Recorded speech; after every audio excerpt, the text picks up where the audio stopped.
Hello friends, ఈరోజు వేడివేడిగా అరటికాయ బజ్జీలు చేస్తున్నానండి. చూడండి ఎంత సింపుల్గా ఎంత టేస్టీగా చేయాలో చూసేద్దాం రండి.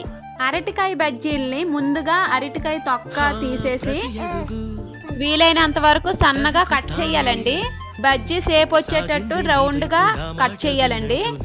ఇంకా శనగపిండిలో కొంచెం సోడా, కొంచెం సాల్ట్, కారం వేసి బాగా మిక్స్ చేయాలండి. మిక్స్ చేసిన తర్వాత ఈ అరటికాయ కోసిన ముక్కల్ని వేసేసి మరిగిన ఆయిల్లో వేస్తే ఇంకా అరటికాయ బజ్జీలు రెడీ. కొంచెం శనగపిండి మిగిలిపోయిందండి, అందులో సన్నగా కట్ చేసిన ఉల్లిపాయలు వేసేసానండి. ఉల్లి పకోడీ కూడా చేశాను. చాలా అంటే చాలా టేస్టీగా ఉంది. చూడండి, మనం ఏదైనా ఆయిల్ ఫుడ్ చేసేటప్పుడు ఇలా కింద పేపర్ వేయడం వల్ల ఆ పేపర్ అనేది ఆయిల్ని లాక్కుంటుంది అనమాట.